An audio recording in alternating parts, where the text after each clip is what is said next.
Alhamdulillahilladzi faddalana ala katsirin min ibadihil mu'minin wa ashhadu an la ilaha illallah wahdahu la syarikalah wa ashhadu anna Muhammadar Rasulullah alladzi la nabiyya ba'dah amma ba'd. Faqala Allah ta'ala fil Qur'anil Karim a'udzu billahi minasy syaithanir rajim. Ya ayyuhalladzina amanu sabiru wasabiru warabitu al-ayah. Wa qala Rasulullah sallallahu alaihi wasallam wasataftariqu ummati ala thalathin wa sab'ina firqah kulluhum finnar illa wahidah. Al-hadis. Sembah sujud pengabdian pamujaan tinuju wungkul ka Allah Rabbun Ghafur nu maha welas nu maha asih nu neteskeun hidayah rahmatna ka sahabae nu ibadah nurutkeun galur rasulna. Para wargi miwah para sepuh tehilap para mujahid ilmu generasi baru, baik yang hadir di majelis ini maupun yang tetap setia mengikuti kajian di tempat masing-masing melalui layanan live streaming di YouTube Tajdid TV dan Facebook Sigabah. Sebelum saya menyampaikan materi, yang pertama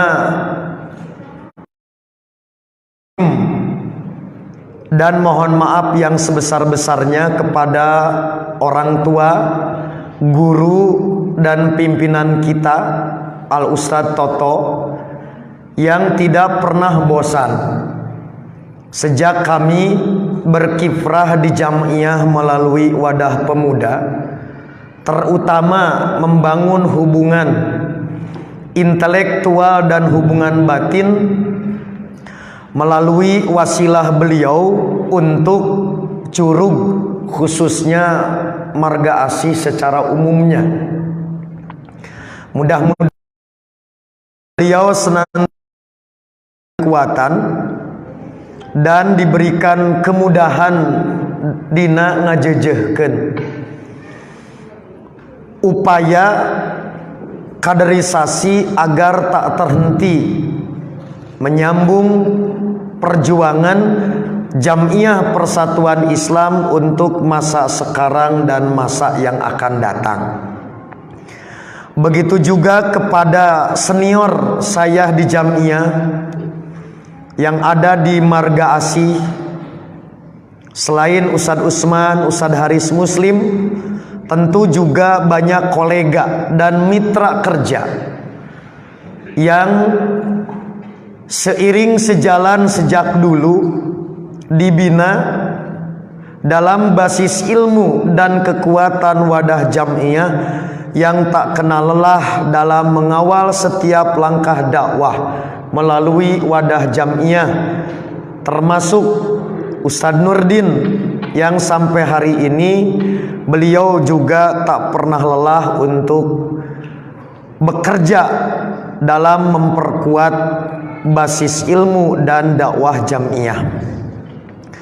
Begitu pula kepada orang tua dan pimpinan kita Pak Kades, jarang bertemu tetapi setiap bertemu selalu ada motivasi yang beliau sampaikan, terutama bagi kita di marga asih potensi besar, tetapi tantangan juga tidak kecil. Yang terakhir, kepada ketua dan jajaran Taskil PC Pemuda Persis marga asih beserta otonom yang lain yang hari ini telah berhasil melanjutkan estafeta perjuangan untuk regenerasi di masa sekarang dan masa yang akan datang. Bapak Ibu, generasi baru mujahid ilmu Jam'iyah Persatuan Islam, khususnya di lingkungan marga asih. Seperti yang telah diingatkan oleh orang tua kita bersama, meringkas petunjuk di dalam Al-Quran dan As-Sunnah, di mana orang yang beriman sebagai apa di dalam memainkan fungsi dan peran. Orang yang beriman, terutama generasi baru, pasti akan selalu dihadapkan pada dua model tantangan. Yang pertama yaitu godaan dunia. Meringkas petunjuk Quran Sunnah, godaan dunia modusnya tidak ada yang baru. Modusnya cuma 3, yaitu kalau tidak tahta, harta, pria atau wanita. Dan tantangan ini seperti yang tadi amanat melalui ketua PC Pemuda dari orang tua Ustadz Toto, itulah yang tengah dirasakan apalagi oleh kalian di masa transisi komo kaum jomblo gitu. Ini tantangan yang berat, sehingga keseimbangan antara tarbiyah dakwah, sayap amar ma'ruf nahi munkar dalam konteks model tantangan dakwah ini memang wajibul kudu terus kita galakan. Ini yang pertama, modus godaan dunia kitu-kitu keneh. Kulantaran geus apal kitu-kitu keneh, maka semoga kita tidak akan terseret dengan modus godaan yang pertama ini. Yang kedua, menyimpulkan dari surat Al-Fatihah, paling tidak kita baca 17 kali setiap hari, sehari semalam. Ada bentuk lain tantangan orang yang beriman, yaitu penyimpangan paham keagamaan. Quran surat Al-Fatihah memberikan pemetaan kepada kita. Tantangan itu induknya cuma 2. Yang satu al-maghdub alaihim, para ulama termasuk Ahasa memberikan ilmu bagi kita, representasi al-maghdub itu Yahudi. Yang kedua ad-dhalun, representasinya adalah kaum Nasrani. Dan ini mengukuhkan bahwa aliran sesat apapun ujung-ujungnya tak akan keluar dari 2 induk. Itulah Quran mengingatkan dalam surat Al-Baqarah, walan tardo ankal yahudu walan nasoro hatta tattabi'a millatahum, karena itulah misdak dari al-maghdub dan ad-dhalun. Maka berdasarkan pengajaran yang kami dapatkan, khususnya mulai di sanawiyah kelas 3 masuk ke satu mu'alimin, terkhusus Ustadz Marsedek, ada pola pengajaran yang dulu saya tidak mengerti, memberikan kepekaan orang tua di Persis di dalam membaca situasi ke dalam keluar. Bahasa legek barudak marga asih mah sense belonging, sense responsibility. Nah, orang tua Persis itu punya kepekaan di atas rata-rata. Saya juga tidak mengerti dalam perjalanan 15 tahun belajar kiprah dakwah maru mulai terkuat. Kenapa beliau ketika masuk di kelas murid itu 40, beliau selalu sebelum ngajar nyamperkeun heula kana bangku sim kuring. Di antara contoh yang masih terngiang sampai hari ini, yaitu beliau menyuruh cek lapangan di Balai Endah aya nu ngaku nabi gitu. Karena saya tidak menyangka itu serius, saat memberikan informasi saya anggap angin lalu, ternyata minggu berikutnya beliau nanya geus diteang acan gitu. Ini contoh yang saya tidak tahu bagaimana pola orang tua itu peka di dalam membaca situasi ke dalam keluar. Dua, revolusi Iran dengan propaganda pakai label Islam tahun 79. Tahun 79 berarti saya baru 6 tahun. Maka semua masyarakat dunia mengalami euforia saat Khomeini bisa menjatuhkan rezim Shah Reza Pahlavi. Maka di mana-mana ucapan selamat disampaikan. Karena umat Islam menghadapi hegemoni orang barat sedang membutuhkan hero baru, pahlawan baru. Begitu keberanian Khomeini tampil, semua mengucapkan selamat. Yang saya tahu persislah yang berbeda sikap, yaitu Ustadz Abdurrahman membuat tulisan di risalah dengan judul Awas Syiah. Jadi orang memuji, orang memberikan testimoni, justru orang tua Persis bersikap sebaliknya, awas Syiah.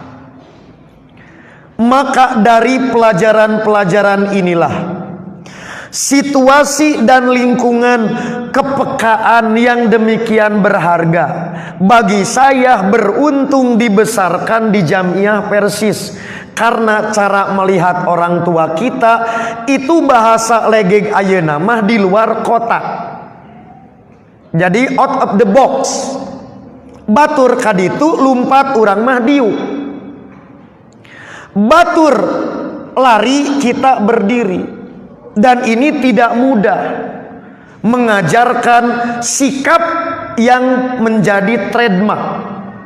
Punya identitas. Dan itu telah diwariskan yang saya sebut warisan yang cukup mahal. Itu keberuntungan bagi kita. Maka dalam proses itulah saya mencoba menerjemahkan apa yang dulu dinasehatkan, apa yang dulu diajarkan walaupun tidak langsung dimengerti. Maka hasil penelitian bentuk sebagai tantangan orang yang beriman, khususnya generasi baru, itu bisa terwujud dalam 350 ormas, 350 komunitas. Maka dilihat dari sisi produsen, saya bagi menjadi dua, bahwa aliran penyimpangan agama sekiranya disebut sebagai virus, maka produsennya ada yang made in Indonesia, yang saya sebut berarti virus lokal. Maka virus lokal mah isuk page toge paeh kumaneh mah wal paeh kumaneh, sorry orang Malaysia, keterjemahkan ke orang marga asih. Kenapa? Karena mereka tidak punya sistem, tidak punya kurikulum yang jelas, dan ada keterbatasan pendanaan. Maka nu kitu mah tong diliuk-liuk acan, disebut nate kontraproduktif. Jadi hitut wae cantang tu nu kitu mah isuk ge paeh. Tapi yang justru perlu untuk dicermati yaitu virusnya virus impor. Yang kita bahasa sekarang namanya gerakan transnasional. Jadi lintas negara. Maka Indonesia termasuk sasaran. penyebaran virus impor. Maka merujuk kepada isyarat Quran dan nasihat orang tua, produsennya pakai merek mana wae oge moal teu kadinya gitu. Inilah yang disebut dengan cara pandang kerangka berpikir dan panduan untuk bersikap. Dari produk impor maka mengalami fluktuasi sesuai dengan tren. Dari sekian banyak yang diimpor, maka kurang lebih 3 inilah yang telah diingatkan oleh orang tua kita, yang nanti saya perlihatkan rujukan orang tua membicarakan persoalan ini masa lalu yang terasa aktual saat dibaca masa cuman masih eksis dari sekian banyak virus impor, yaitu Syiah, komunisme, dan liberalisme. Yang lain ada yang mati suri, ada yang fluktuasi turun naik, Yazid wayankus ngan loba yankus. Maka tentu ini semua adalah 3 yang berbeda, tetapi di konteks tertentu biasa mereka berkolaborasi. Dalam event tertentu Syiah yang harus ke depan ditopang oleh 2. Di wilayah tertentu maka komunis yang ke depan, 2 yang menopang. Itu kurang lebih pola-pola yang mereka lakukan, muakhot mereka begitu. Jadi akidahnya beda, ideologi beda, tapi dalam kepentingan tertentu bisa bersatu gitu. Oke, maka ini yang akan kita bahas. Karena urusan Syiah pernah saya sampaikan di Sekebolek kalau tidak salah. Yang kedua, perkembangan Syiah relatif stagnan, kecuali perkembangan lembaga pendidikan. Sementara untuk komunis agak jarang dibedah, maka porsi yang akan saya jelaskan akan kita perbanyak di komunis. Ketika nanti ada titik singgung dengan Syiah, maka nanti updatean saja di Syiah yang perlu saya sampaikan. Inilah fakta yang tak bisa ditutup mata. Suka atau tidak suka, setuju atau tidak setuju, kita dihadapkan pada potensi disharmoni anak bangsa, potensi konflik di depan mata. Ketika Syiah dan Ahlus Sunnah wal Jamaah di satu sisi, kaum komunis dan bangsa Indonesia di sisi yang lain telah menjalani pertentangan dalam waktu yang sangat panjang. Mulai dari berwujud perbantahan karya sampai kekuasaan hingga pembantaian. Jadi semua modelnya sudah. Rek debat ilmiah nges. Mau dengan cara tadi saling counter terhadap pemikiran lewat media eker, sampai yang jurus keras pun sudah. Sekali lagi ini realita bahwa kita hidup bukan di alam mimpi. Maka tentu membicarakan Syiah dan komunis, karena ini tradisi Persis mah tiba heula tara kena ku sindrom musim, tara usum. Maka Persis karakter gerakannya bukan reaktif tapi proaktif. Jadi lamun keur usum gitu, kececes, nah itu bukan tipikal Persis. Makanya Persis itu mengkajinya mendasar, bukan kata orang. Maka inilah yang ingin saya bagi dengan generasi baru. Apa yang saya sampaikan hakikatnya menerjemahkan apa yang dulu disampaikan. Karena Persis tidak mengkaji satu persoalan terkena sindrom musim. Persis mataraku usuh. Nah karena itu sekali lagi, jadi akan kita pertajamnya di komunis. Nanti Syiah update kalaupun perlu itu akan. Inilah pengajaran pertama yang saya dapatkan sejak 3 sanawiyah dari beragam sumber orang tua di Persatuan Islam. Secara sederhana, komunisme tidak akan pernah lepas dari ideologi materialisme. Materialisme tidak akan lepas dari sekularisme. Ini bahasa Ustaz Abdurrahman. Saya ringkaskan di dalam risalah tahun 60-an. Saya sudah mendapatkan ini bukan di kuliahan, di majalah risalah. Betapa orang tua kita concern, perhatiannya tinggi terhadap agama dan perjalanan. Jadi dalam bahasa Ustaz Abdurrahman, kalau pakai gambaran biologis, perkembangan organisme biologis, ari komunis teh jelema dewasa. Nalika jadi orokeneh materialisme gitu. Materialisme ibarat anak kecil, mun geus gede komunisme. Maka tidak mungkin ada paham ateis, tidak mungkin ada paham komunis sekiranya tidak diawali memisahkan urusan agama dan kehidupan dunia yang disebut dengan sekularisme.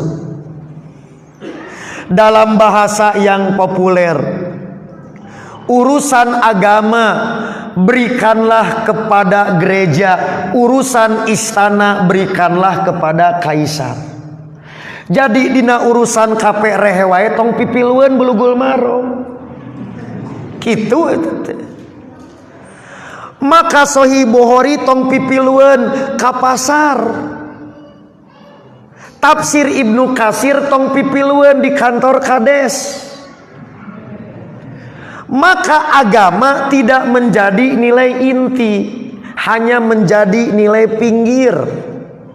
Lamun butuh dibawaan, teu butuh maan tapi agama masih gak peso cukur. Mun butuh dipake, datara aya nu nyakuan sok peso cukur, mun sisir araya. Aya kan sisir ngakus ya. Gitu. Nah siga kitu posisi itu. Sekali lagi, ini orang tua kita sudah mengingatkan begini. Jauh sebelum PKI mengadakan KUP tahun 65. Nah di antara rujukannya tolong ini dibaca kembali. Jauh sebelum peristiwa Madiun 48, orang tua Persis telah mengingatkan bahaya paham dan gerakan komunisme di majalah Pembela Islam yang terbit tahun 29 sampai 35. Bahayanya ini contohnya. Di tahun 50-an orang tua kita menerbitkan buku Bahaya Merah di Indonesia. Dalam covernya itu Kiai Haji Isa Ansori dan kawan-kawan, tapi ting-tingnya ahasan Majelis Ulama Persis sebelum jadi Dewan Hizbah. Bahayanya pemikiran komunisme yang beranak pinak dari Marxisme. Ini diantara yang diajarkan. Contohnya, ini terbit 9 November tahun 54 Di antara pokok-pokok pikiran disampaikan oleh Ustadz Ahasan, Muhammad Maksum, Munawar Khalil, Imam Ghazali, Yunus Hodiri, Said Tholib, Abdullah Ahmad, Ustadz Abdurrahman, Ustadz Aqadir Hasan, Ustadz Sudibja, dan Ustadz Abdullah. Diterbitkan tahun 54. Nah pertanyaannya, pemuda Persis baroga teu buku ieu. Jangan ragukan orang marga asih. Katambul tepirangan 80 halaman dia.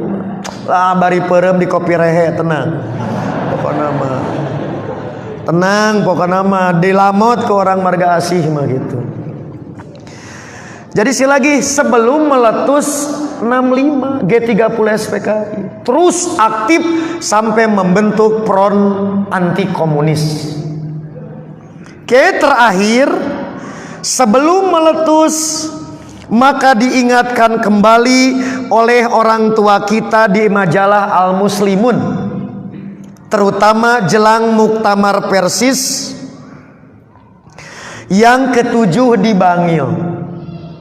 Ini contoh cuplikan di majalah Al Muslimun nomor 45 yang terbit tahun 60. Maka persoalan komunis agar masuk dalam rekomendasi Muktamar Persis di tahun 7 Muktamar Bangil. Akhirnya jadilah 10 SPKI. Maka kejadian itu kemudian sampai akhirnya keluar TAP MPRS, PKI dibubarkan.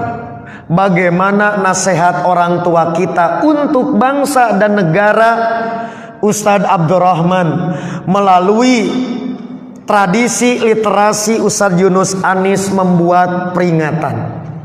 Setiap akhir adalah permulaan. Jadi sekali lagi, ini setelah PKI dibubarkan. Di risalah orang tua kita mengingatkan ini. Saya bacakan cuplikan awalnya.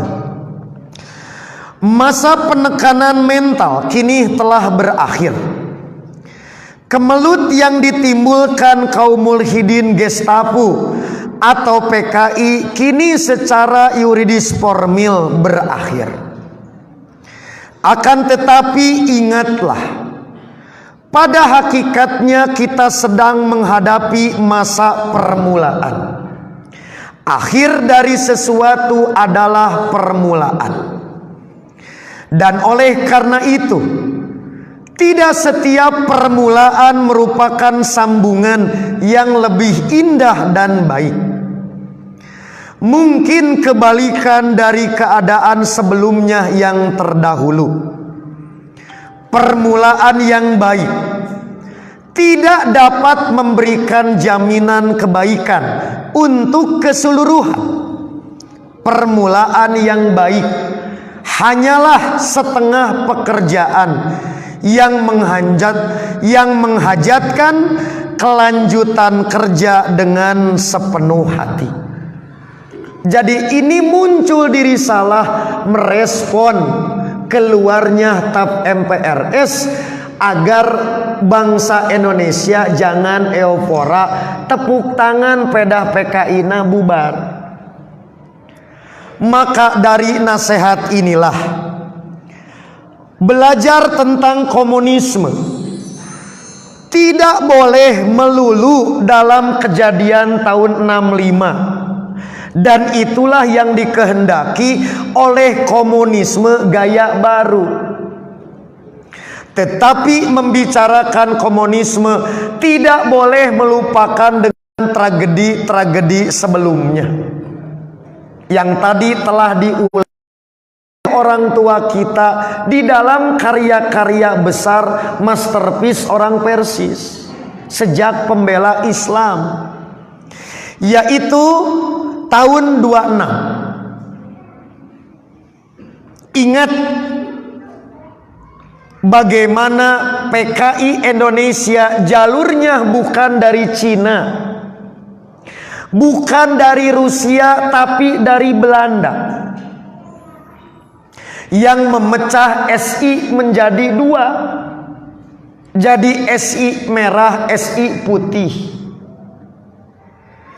Yang kita tahu dengan mendirikan SI cabang Surabaya, tetapi melakukan penggembosan dari dalam, maka SI lah sebagai ormas Islam terbesar pertama yang menampung aktivis waktu itu harus dilakukan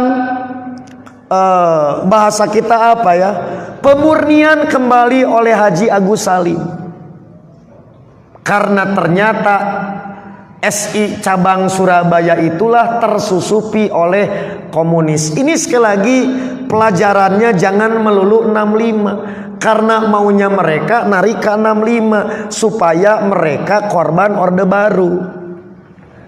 Tapi lihat rangkaian sebelum tahun 65, itu fakta yang tak bisa dibantah dan tidak mungkin disembunyikan. Sekali lagi, di mana simkuring apa nukia tina majalah Persis daru masa simkuring mapan teu kuliah rek di mana macana. Ternyata orang tua kita peka membaca perjalanan arah bangsa ke depan. Makanya jangan ragukan NKRI kami. Belah dadaku, merah putih ada di dalam, dan Garuda. Nah itu teh Persis menepi ka kitu cinta NKRI na. Oke, jadi 26, 48, 65 dan pasca 98. Ini untuk menjawab benarkah PKI itu hantu. Maka saya menerjemahkan dari nasihat orang tua. Permulaan setiap akhir adalah permulaan. Maka saya benar apa yang disampaikan oleh orang tua. Saat nasihat orang tua tidak menjadi perhatian, apa yang terjadi hari ini yang disebut darurat atau kegaduhan sebenarnya telah diisyaratkan oleh orang tua kita. Inilah yang pertama sebagai alat menerjemah nasihat. Bapak Ibu, setelah keluarnya TAP MPRS nomor 25 tahun 66, maka jangan lupa orang-orang yang terlibat PKI. Setelah keluar itu saya buat menjadi 3 kelompok, 3 firqah, 3 taifah. 1, orang-orang yang terlibat PKI dalam negeri. 2, orang-orang terlibat PKI di luar negeri.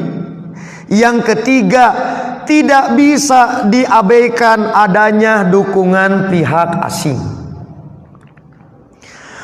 Mari kita lihat orang-orang yang terlibat PKI di dalam negeri. Saya bagi menjadi 3 klaster. Ada klaster A, klaster B, klaster C. Masing-masing klaster itu sesuai dengan tingkat kejahatan yang pernah mereka lakukan. Sementara orang-orang PKI yang berada di luar negeri, mereka melakukan pergerakan dalam beragam bentuk, termasuk aktif di LSM, gabung dengan partai politik lokal, sampai tadi membangun organisasi dan jaringan bisnis. Saya berikan contoh nanti kafenya biar kafe rehe lebih terpacu. Adu kopi enggak begitu. Nanti di Perancis saya perlihatkan tempat nongkrongnya anak-anak baru PKI. Siapkan tuh orang marga asli, orang utus, diajar ngopi di Perancis. Nah, ini Benarnya apa yang diingatkan oleh orang tua, setiap akhir adalah permulaan. Yang disebut dengan klaster A yaitu orang-orang PKI yang terlibat peristiwa 65 dan sudah dieksekusi. Kalau dia militer melalui pengadilan mahmilum, kalau sipil di pengadilan biasa, selesai nu eta mah. Karena memang mereka telah mendapatkan tanggung jawabna. Kita nyangkana beres. Dikarenakan pada saat tadi dieksekusi selesai. Padahal jangan lupa ada yang B. Yang B ini setelah peristiwa G30 SPKI, mereka lah yang diasingkan ke Pulau Buru. Maka yang terakhir ada klaster C saat kejadian 65 ke SMP ke SMA. Di antaranya putra Aidit yang lama tinggal di Bandung, SMA sampai perguruan tinggi Unpar Bandung, tetangga urang. Maka nama Aiditnya disembunyikan cukup lama, sampai nanti setelah tahun 2000 baru berani memunculkan nama Aidit. Itu sejak kecil di Bandung ketika peristiwa 65. Nah, jadi yang selesai itu adalah PKI dalam negeri. Orangnya adalah Tobakot pertama, klaster A. Maka klaster B di Pulau Buru, jangan lupa yang hari ini berusia 60-65 tahun saat kejadian SMP dan SMA. Ini sekali lagi dalam negeri. Apalagi di luar negeri. Tidak pernah PKI luar negeri menerima pembubaran. Karena keputusan MPRS tidak berlaku untuk luar negeri. Maka PKI luar negeri masih eksis. Yang bubar itu yang di dalam. Maka saya bagi 3 aktivis PKI luar negeri. Pertama, mereka yang tetap mengurus partai dengan semangat bahwa PKI tidak pernah dibubarkan. 2, yang melanjutkan studi di berbagai universitas luar negeri seperti Inggris, Belanda, Jerman, Rusia maupun Cina. 3, mereka yang bergerak di bidang bisnis. Disinilah terjalin hubungan antara PKI dalam negeri yang organisasinya dinyatakan terlarang, pahamnya terlarang, organisasinya bubar. Apakah mereka ngejedau gente? Tetapi mereka menjalin hubungan yang lebih erat. Kurang lebih kalau saya petakan, mereka saling terhubung dan bekerja sama demi kebangkitan PKI di masa mendatang. Di antara berbagi fungsi dan peran, PKI yang berada di dalam negeri bertugas mencari kader untuk kemudian dikirim ke luar negeri. Sementara PKI yang di luar negeri bertugas menyambut dan ngajejehkeun kader PKI nu dikirim dimanapun dia berada di luar negerinya. Anak siapa dan dari mana asalnya. Maka harapannya ketika pulang kembali ke Indonesia, mereka telah menjadi kader-kader tangguh yang diharapkan menjadi mentor bagi kader PKI generasi baru. Sukseskan KD KPRH batur nabi ka sumanget kieu. Piraku urang teu leuwih sumanget. Alungkeun sad. Rekamanakeun budak ti Marga Asih. Ka Papua kapapuakeun. Kitu gaul jeung monyet tadi itu. Ini contoh. Jadi jangan dianggap begitu, bubar ngesan, tidak. Bahkan mereka lebih aktif. Oke? Nah, kapan mereka sukses pola ini? Maka Pak Haji, Pak Kades, inilah tantangan kita. Urang boro atoh dengan gerakan reformasi. Karena dianggap punya musuh bersama. Ternyata dalam gerakan reformasi banyak penumpang gelap bawa virus. Disinilah pucuk dicinta ulam tiba. Tidak ada akar rampun jabi. Maka reformasi inilah momentum kebangkitan mereka yang telah dikader dalam masa tiara. Disinilah PKI seakan-akan mendapatkan angin segar. Berbagai aturan yang selama ini melarang PKI memasuki birokrasi dihapuskan. Punten Pak Kades, kapung kurma aya litsus. Bujang-bujang jadi kades, jadi RT wae di litsus heula. Ieu hubungan jeung PKI henteu. Setelah reformasi, maka peraturan itu semua tidak ada. Apalagi setelah keluarnya Undang-Undang Pemilu nomor 12 tahun 2003. Maka di pasal 60G memuat adanya kebolehan orang-orang yang berideologi PKI bisa menjadi apa saja, baik di legislatif dari mulai DPRD kota dan kabupaten, provinsi sampai DPR pusat, boleh menjabat birokrasi di jalur pemerintahan dari yang terbawah sampai teratas. Ini sekali lagi, kenapa reformasi akhirnya sekarang kehilangan arah? Sebab ternyata penumpangnya loba, tujuannya beda-beda. Pedah boga musuh yang sama, orde baru.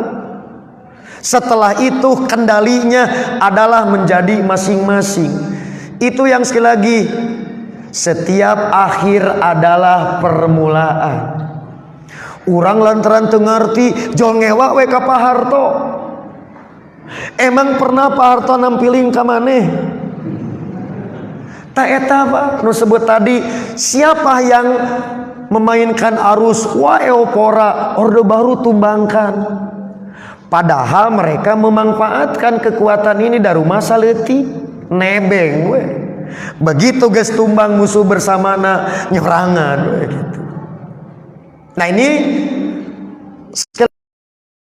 proses yang tadi setelah bubar terus menjalin kekuatan, mendapat momen pasca reformasi, terutama keluar Undang-Undang nomor 12 tahun 2003, khususnya pasal 60 huruf G. Maka inilah Bapak Ibu, kenapa setiap bulan September terjadi gaduh.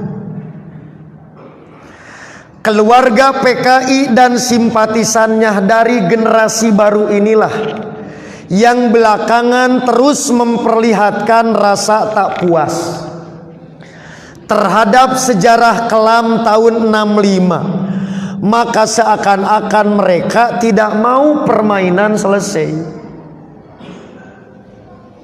Mereka getol berkampanye dalam ragam media, termasuk melalui film tandingan, untuk menghapus jejak hitam PKI. Tujuannya apa? Menyampaikan pesan bahwa PKI korban, bukan pelaku. Saya ambilkan contoh. Kita nonton film, filmnya ada 10 yang paling menonjol. Satu film 1 jam 10 jam ngajina, gembel-gembel aing gitu. Da bongan yang ngajinu karya. Pak Kades orang nonton film Pak Kades. Oke, mereka mengkampanyekan sejarah pengkhianatan G30 SPKI yang selama ini dikenalkan adalah salah. Maka disinilah kita masyarakat muslim dan berbagai pihak harus selalu berhati-hati terhadap film tandingan yang dibuat dengan rasa lain versi PKI. G30 SPKI versi pemerintah cuma satu, versi mereka hampir lebih dari 80 jenis film yang bisa diakses gratis di internet. Pelajaran di SD dihapus. Zaman simkuring ngalaman keneh pelajaran sejarah aya nama eueuh. Film G30 SPKI teu meunang ditonton. Film tandingan anak bebas diakses. Pelajaran sejarah teu aya. Rek naon generasi baru tentang PKI. Itulah menghapus jejak kita mereka. Ini contoh film. Saya buat dua strateginya, yaitu ada film yang propaganda dibuat kerjasama dengan luar negeri. Oke, misalkan sutradaranya orang luar negeri. Dari sekian banyak yang dibuat, saya kumpulkan total ada 100 film aja. Bagaimana mengenalkan jahatnya Orde Baru, mereka korban kepada generasi milenial. 5 di antara film yang diproduksi luar negeri. 1 sebelum peristiwa reformasi, 4 setelah peristiwa reformasi. Saya ambil contoh, ini film yang terbaik di festival film luar negeri, mendapat penghargaan sebagai film dokumenter yang meluruskan salahnya sejarah G30 SPKI. Oke, ini The Year of Living di tahun 82. Produksi luar negeri dan ini dianggap yang terbaik.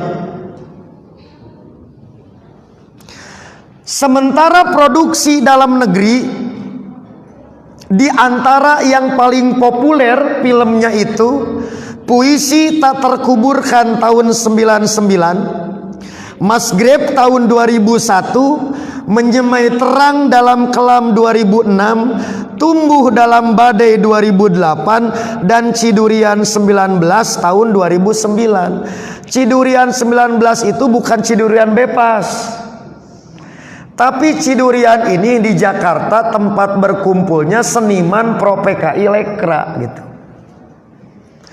Nah, ini contoh film Shadow Play di tahun 2003 yang diproduksi. Kita akan coba untuk diputar. Jadi meluruskan film G30 SPKI yang beredar. Play.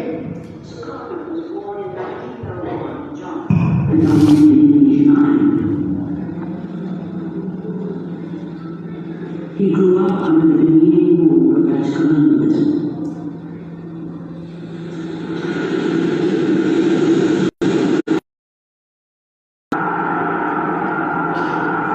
Sukarno was an ardent nationalist who led Indonesia's independence movement. He became president of the new Republic of Indonesia in 1949. Belum ada yang menandingi Soekarno sampai sekarang.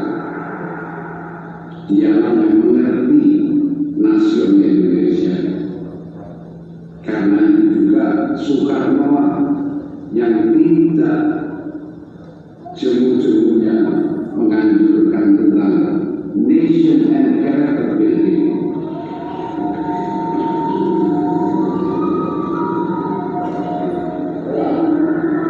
President Sukarno's ambition was to unite a new nation from a clash of cultures, languages, and the world's main religions.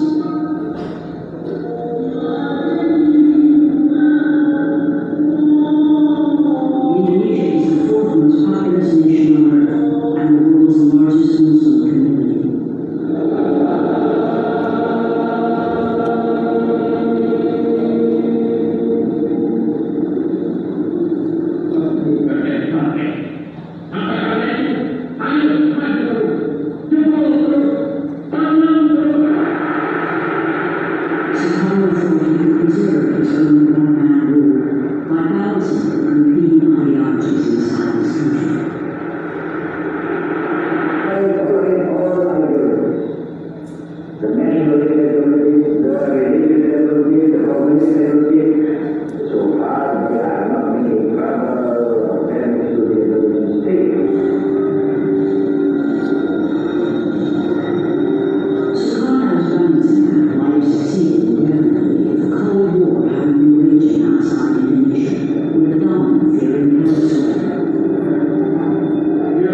Stop karena sudah 3 jam film.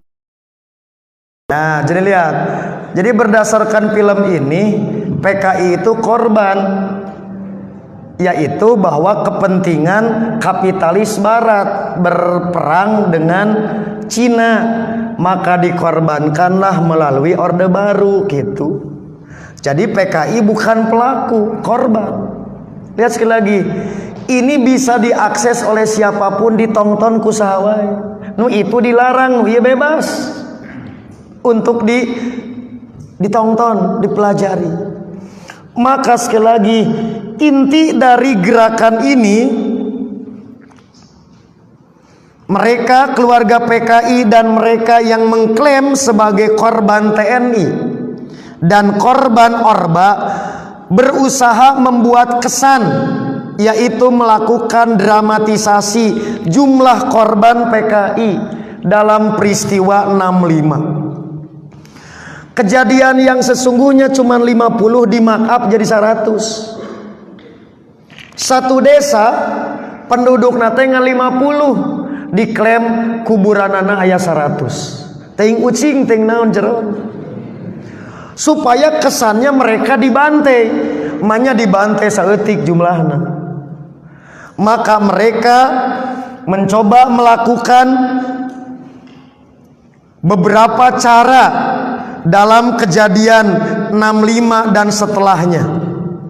Tetapi peristiwa 26, peristiwa Madiun, di mana umat Islam, santri, TNI yang jadi korban berusaha mereka kubur. Nah, maka ini contoh korban versi dalam negeri gitu.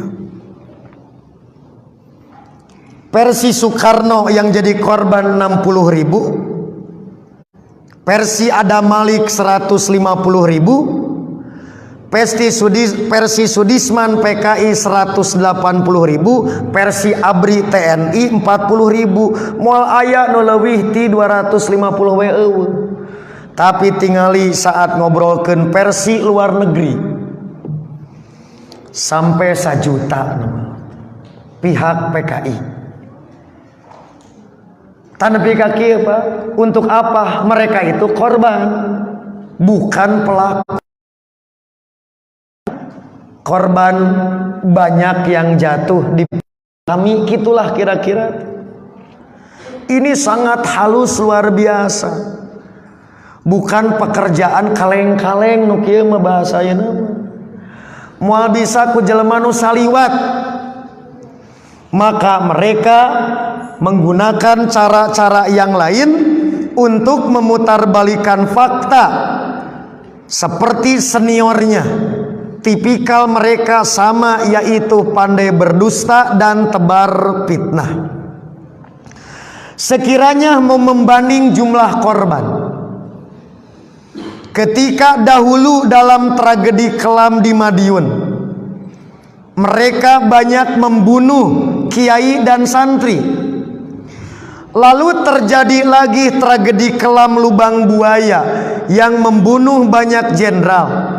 Dan masih banyak tragedi kebiadaban yang dilakukan oleh PKI terhadap anak bangsa. Tetapi sekarang tidak sedikit generasi lama yang lupa.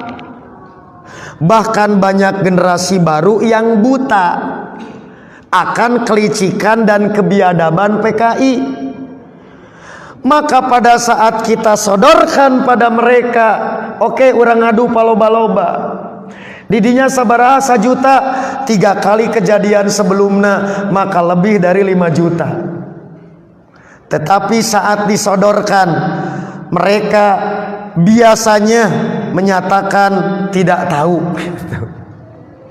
Kami tidak terlibat, kami tidak tahu menau. Maka paling tidak jangan lupakan sejarah jas merah. Terdapat 19 peristiwa kekejaman PKI terhadap anak bangsa. Eta mangan hiji genep 5, andai kata pun kontroversi nu 18 mah tak bisa dibantah. Qot'i eta mah. Nu itu mah doni lamun teh rek dipermasalahkeun multitafsir, nanu ieu mah qot'i. Halo kamarana. Tidak pernah ada berteriak dengan kelompok HAM kita bongkar kuburan. Urang buktikan tidak ada. Tapi untuk 65 dibesar-besarkan sampai menurunkan tim bongkar kuburan. Padahal umat bisa leuwih kitu. Urang bongkar tino tahun 26. Urang hitung mayitna sabariji tulangna. Itu contoh. Maka ini jangan lupakan 19 peristiwa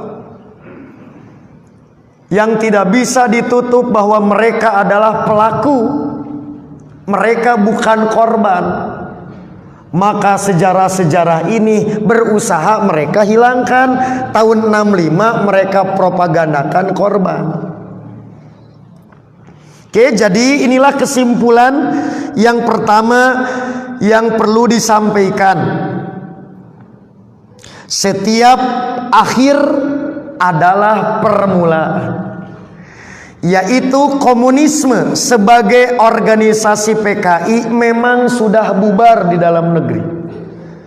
Namun sebagai ideologi komunisme tidak akan pernah mati, paling hanya tidur atau sekarat, tapi tak akan pernah mati. Komotos disengitan ku kopi rehe gitu. Jangan jatuh eta menutunduh oge. Siap kopi rehe? Siap sukseskan kopi rehe? Siap, berarti tos ti dieu ngajina pindah ke KP. Sudah? Maka inilah contoh para tokoh dan model gerakan kampanye PKI generasi baru.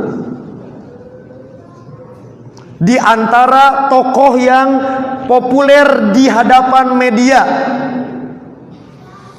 antara lain di bawah Prakarsa Bejo Untung, Ketua YPKP 65 dan putranya Aidit yang dulu di Bandung ketika dibubarkan PKI sampai selesai kuliah. Oke, saya ambil contoh nih, tiap September pasti gaduh. Karena aya generasi nu ieu yang ingin permainan belum selesai. Ini contoh. Dia mengatakan PKI tak pernah bunuh ulama. Oke. Ini contoh di dalam dialog Kabar Petang tahun 2018 tentang perlukah film GT play.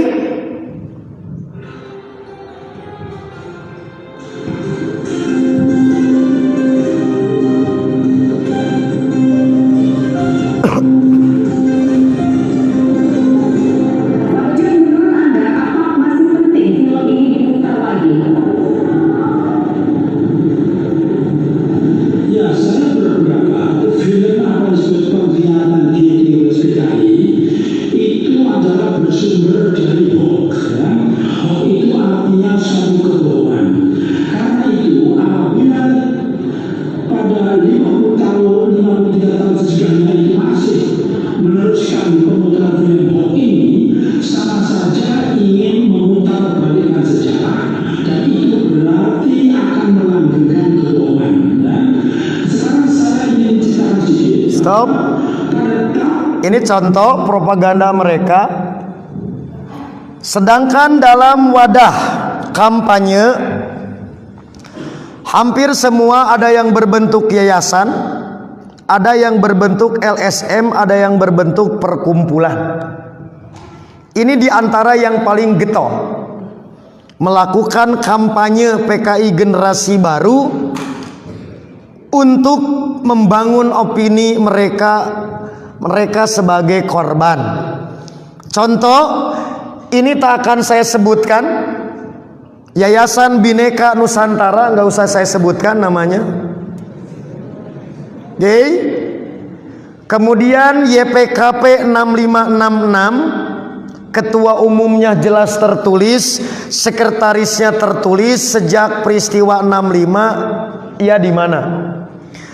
Kemudian LPR-KROB, Lembaga Perjuangan Rehabilitasi Korban Rezim Orde Baru. Ini dipimpin oleh Sumaun Utomo yang wafat tanggal 11 September 2017. 2016 masih memberikan kata pengantar di buku yang terbit, dokumen resmi PKI, penerbitnya di Bandung. Tak akan saya sebutkan tempatnya di Cikutra, mau disebutkan Cikutra nah, gitu. Itu 2016, jadi bukan hantu, nyata. Oke, kemudian Paguyuban Korban Orde Baru Pakorba. Oke, namanya jelas, siapa orangnya, kemudian LPPKP 65. Ini contoh di media propaganda. Ini contoh orangnya. Coba baca di media sosial, di Facebook, di IG, di Twitter. Gak pernah mati, bukan hantu. Makanya hantu bisa chatting, makanya hantu nge-tweet, kan gitu. Ini propaganda luar biasa di media sosial.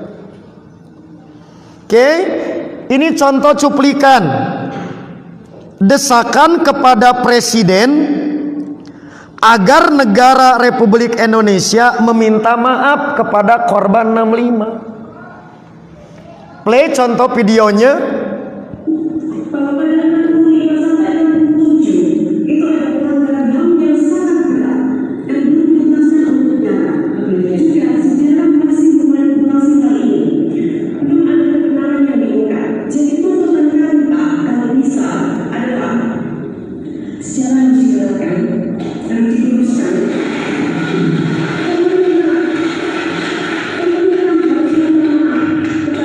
Stop. Jadi mendesak Presiden agar meminta maaf kepada tadi yang disebut korban Orde Baru. Ini contoh akunnya, sangat aktif di media sosial. Juga menerbitkan majalah Bhinneka. Kemudian tokoh lain yang getol berkampanye.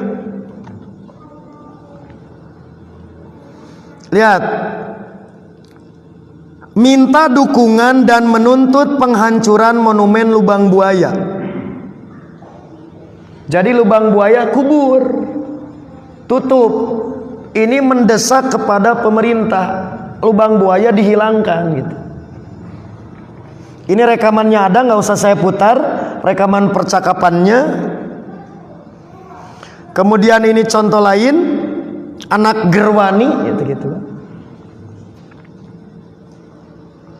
Nah, menyampaikan maklumat pada acara seni budaya di Taman Ismail waktu itu tanggal 7 Mei tahun 2016. Nah, tak kalah aktif YPKP 65 terus melakukan propaganda di webnya. Ini masih bisa dibuka mudah, nanti ada yang susah. Ini nggak bisa sembarangan orang masuk kecuali yang dianggap bau PKI. Oke, ini masih bisa diakses. Inilah tokoh-tokoh yang aktif. Oke, kemudian ini Bejo juga terus aktif. Dan mereka mendapat bantuan dari aktivis HAM lokal dan asing yang peduli HAM. Upaya mereka juga didukung oleh keluarga PKI dan simpatisan yang berada di luar negeri. Mari kita lihat catatan. Inilah pernyataan Komnas HAM tentang hasil penyelidikan pelanggaran HAM yang berat.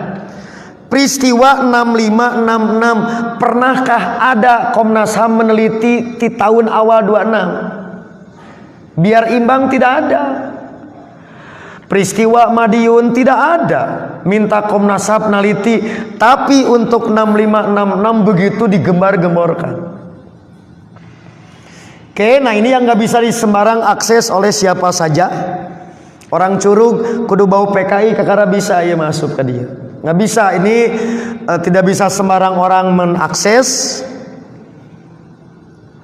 Ini contoh propaganda di media internasional. Nah ini saingan KPRHT, Ustadz.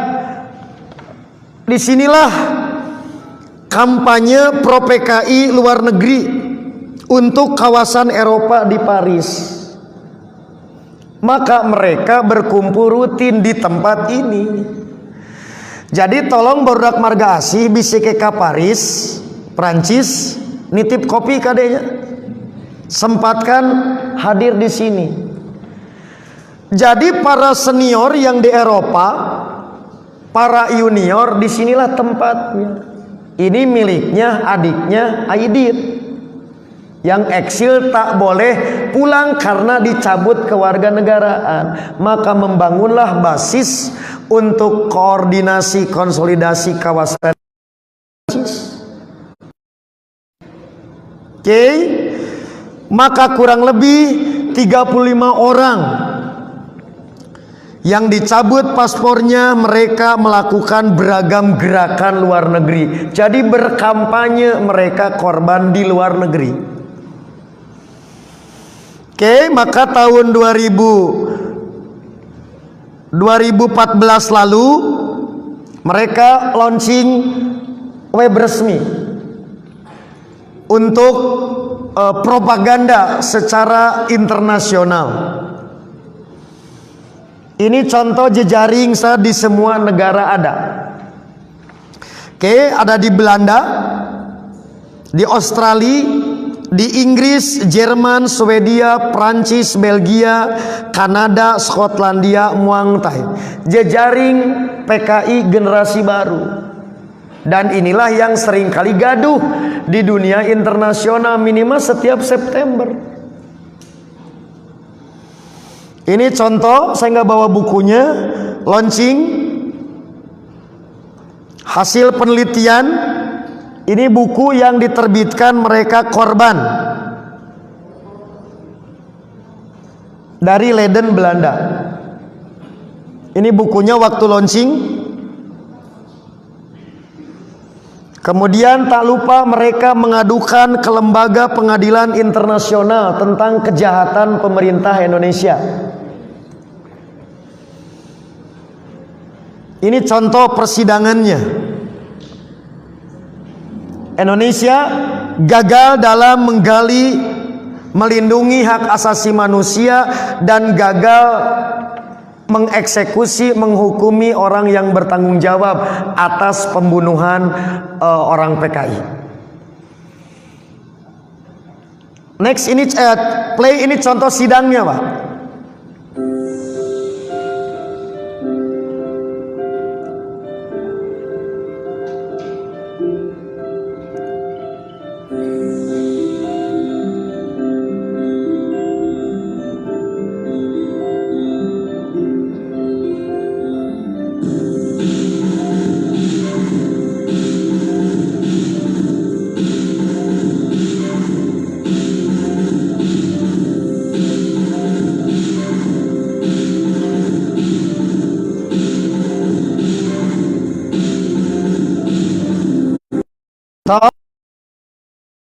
Ini kesimpulan sidang internasional Majelis Hakim menyatakan Indonesia telah melakukan kejahatan terhadap kemanusiaan atas terjadinya pembunuhan massal 65. Sekali lagi, adakah yang peduli dengan korban umat Islam, kiai, ulama, santri sebelum kejadian ini? Nggak ada.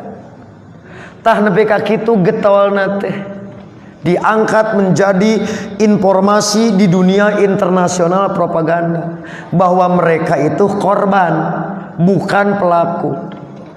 Jadi sekali lagi, ini bukanlah hantu, nyata. Terakhir, mereka mendapat penghargaan dunia internasional sebagai pejuang hak asasi manusia. Ini sedang menerima penghargaan di Korea. Oke, terakhir, karena sudah jam 11, saya tutup kajian ini dengan kembali mengingatkan apa yang dinyatakan oleh orang tua. Kita masyarakat muslim dan berbagai pihak perlu berhati-hati terhadap beragam manuver PKI generasi baru. Mereka bersama pihak asing yang menyokongnya bisa leluasa berkampanye dalam ragam media seperti film, media sosial, beragam media informasi bahwa mereka adalah korban bukan pelaku kejahatan. Kita semua perlu merapatkan barisan dan mengajarkan kepada anak cucu generasi pelanjut tentang rencana besar mereka dari kebangkitan beragam aliran sesat dalam gaya baru PKI khususnya. Harus bagaimana kita berbuat? Ustadz Abdurrahman dan orang tua kita memberikan nasihat, persempit ruang geraknya. Maka kedul kamasiteh teh eta teh membuka ruang. Maka ajarkeun nu bener ajaran Islam. PKI tak akan berani kepada orang yang militan. Tidak akan berani, tapi kepada tadi nu asal-asalan berislam selalu akan dimanfaatkan. Maka jangan lupa modus operandi godaan dunia selalu dikibarkan. Sambil contoh, kalau nanti misalkan ada acara-acara demo, sing pinter maca situasi siga bab Syiah ngayakeun Asyura. Dan nu ngajagana mah lain maranehanana, semuana bayaran. Lamun kitu mah begitu pas bentrok jeung orang Syiah, nepi ka paeh jihad fisabilillah kaharti, da itu mah luka ge dibayar. Maka preman di bajuan Syiah, tadi preman dipakai, itu yang harus kita jeli membaca. Apalagi kalau keos memang keinginan mereka, nu diadukeun saha? Bukan mereka nama ongkang-ongkang kaki. Maka sesama anak bangsa diaradu, itulah tujuannya, yaitu menciptakan keos. Maka inilah yang bahaya, sesama anak bangsa jadi curiga. Pada saat ada bentrok mereka mah aman. Itulah modus operandi yang tidak mudah. Moal aya nu kitu kalakuan lamun teh si Yahudi gaman. Dimunculkanlah isu Wahabi jeung Aswaja kerame diadukeun deui. Maka mereka mengambil banyak keuntungan dengan perseteruan Aswaja dan Wahabi. Disebutkan Wahabi itu adalah senjata mereka untuk ngadukeun. Nah itu yang disebut dengan persempit ruang gerakna. Jadi sing sarumanget diajarna, kuasai Quran sunnahna, eyeubkeun deui masjid moal daraek. Itulah mereka. Puntennya Ustadz, Pak Haji, kalau Persis diam mereka tidak akan terlalu gaduh. Tapi lamun Persis karek nguliat sok tingali komentarna. Komentar kabatur mawa tapi lamun Persis siga kieu, maka mereka tahu kekuatan Persis. Itulah yang disebut dengan sempitkan ruang gerakna. Jadi orang tidak cukup ku jojorowoka, tapi tunjukkan kualitas. Cek paribasana dalilut rek dalil gelut ge hayu. Nah da ku pemuda marga asih mah percaya bom 2 wae mah ditambul aja tuh. Atuh celurit mah diletakan ke marga asih mah. Tapi kan bukan itu bagi kita. Naon? Mereka belum tentu mengikuti dikarenakan mereka mengerti. Maka boleh jadi orang-orang awam tak Pak Haji. Moal aya 3 juta Syiah, lamun 3 juta ieu mah paling 10% anu tadi asupna mah ngarti. Kebanyakan mah naon? Bae teu kahartos ge asal karaos. Maka modus-modus tentang tadi bela petani, bela buruh. Kalau tadi KUKM orang-orang yang marginal datang ke pasar-pasar Pak Haji, anu terjerat Bang Emok, dibere 3 juta alasana membebaskan dari riba. Tara diajak jol, hayulah urang kasih ngewa ke NKRI moa tanpa digitu, nu penting terjerat riba rentenir sukses. Tah pinjaman lunak 3 juta. Itu begitulah cara-caranya. Jadi sekali lagi ini penting disampaikan kepada kalian supaya naon tah tangan dihareup teh siga kitu. Tidak mungkin menghadapi demikian hanya mengandalkan semangat hantam kromo. Atur napas, atur ritme, perjuangan masih panjang, maka nutrisi dan energi harus lebih kuat. Maka tiada lain dengan pembinaan, dengan kesolidan membangun SAP di jamiah dan masyarakat setempat. Itu adalah satu di antara upaya yang mereka memutus mata rantai. Maka jangan biarkan celah mereka menguasai karena kita yang lemah. Maka mari bangun kembali semangat di daerah, hidupkan kembali masjid, suburkan majelis taklim seperti yang dinasehatkan oleh orang tua. Maka ketika tidak bisa menyadarkan mereka kembali ke pangkuan Ibu Pertiwi, kembali ke Islam, paling tidak menambah jumlah mereka dengan kesadaran kita bersama. Itulah Bapak Ibu, para mujahid ilmu generasi baru, baik yang hadir di tempat ini maupun yang mengikuti kajian ini di tempat masing-masing melalui layanan live streaming di YouTube Facebook Sigabah yang dapat saya sampaikan.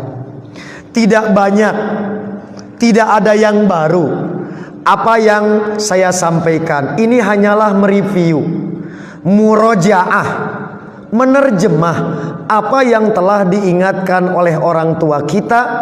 Maka mudah-mudahan ini menjadi motivasi bagi kita agar kita lebih semangat di dalam belajar, di dalam berdakwah, menempa kualitas diri agar izah Islam wal muslimin terkhusus melalui wadah Jamiah Persatuan Islam esok lusa harapan terang benderang untuk terwujud di hadapan kita bersama.